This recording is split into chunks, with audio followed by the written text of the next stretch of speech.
तो ओस कैसे पड़ती है? जब रात के टाइम में हवा ठंडी हो जाती है, ठंडी होने के कारण क्या होता है? हवा भारी हो जाती है।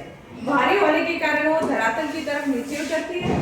इस कारण गुरुत्वाकर्षण बल के कारण वो नीचे उतरती है। नीचे जब उतरती है तो क्योंकि धरातल बहुत ठंडा हो जाता है और जो हवा में जल वाष्प विद्यमान होते हैं वो जो भी ऑब्जेक्ट होता है उसके ऊपर पानी की बूंदों के रूप में जमा हो जाता है, जिसको हम क्या कहते हैं? ओस कहते हैं।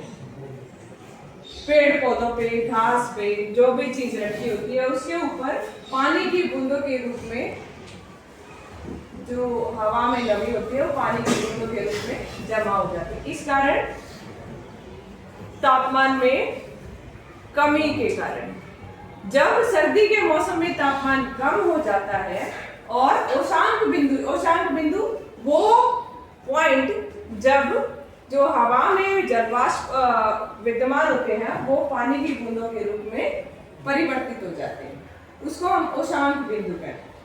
तो जो जब टेम्परेचर डाउन हो जाता है तो हवा में जो जल वाष्प विद्यमान होते हैं वो धरातल के आसपास जो भी ऑब्जेक्ट मौजूद होता है उसके ऊपर पानी के रूप में, पानी की बूंदों के रूप में जमा हो जाते हैं, उसको हम कहते हैं ओस। यही काम संघनन का जब ऊपर होता है, धरातल से ऊपर होता है तो बादल बनते हैं, बारिश होती है।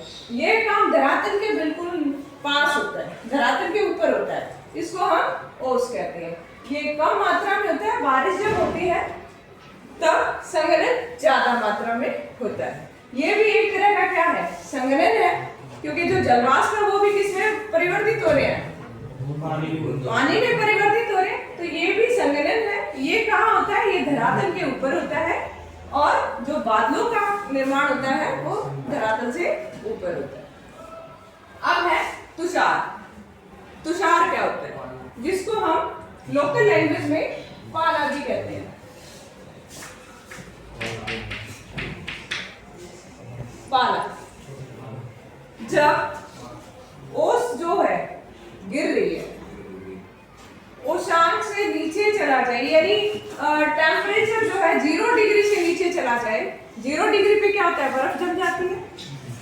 तो जब 0 डिग्री से नीचे टेम्परेचर चला जाए तो ये जो ओस की जो बूंदे हैं, यानी जो पानी की बूंदे हैं, वो क्या होती है? जम जाती है। उसको हम तुषार कहते हैं। जब टेम्परेचर थोड़ा सा ऊपर रहता है, 0 डिग्री से ऊपर रहता है, तो क्या होता है? ओस बनती है। जब टेम्परेचर 0 डिग्री से नीचे चला जाए, रात के टाइम में, सर्दियों में बहुत ज्यादा जब ठंड हो जाए, टेम्परेचर 0 डिग्री से नीचे चला गया तो क्या होगा? वो पानी की बूंदें जम जाएंगी। तो घास के ऊपर हमें क्या दिखाई देता है? एक सफेद चादर सी दिखाई देती है। वो जो सफेद चादर जो जमी हुई होती है उसको हम क्या कहते हैं? तुषार कहते हैं, पाला। तो जब 0 डिग्री से ऊपर टेम्परेचर रहता है तो ओस बनती है। जब 0 डिग्री से नीचे टेम्परेचर चला जाएगा तो क्या बनेगा? तुषार बनेगा। अब कोहरा और कुहासा क्या होता है? ये भी जब हवा में धूलकण मौजूद होते हैं, धुआं मौजूद होता है, तो जो हवा में जो जल वाष्प विद्यमान होते हैं वो इन धूलकणों के चारों तरफ संघनित हो जाते हैं, तो एक तरह का बादल बनने लगता है। अब वो बादल ज्यादा ऊंचाई पर नहीं बनता, कुछ मीटर की ऊंचाई पर बनता है, इसलिए इसको हम कोहरा कहते हैं। और इसमें से देखने की जो पारदर्शिता होती है वो खत्म हो जाती है या बहुत कम होती है।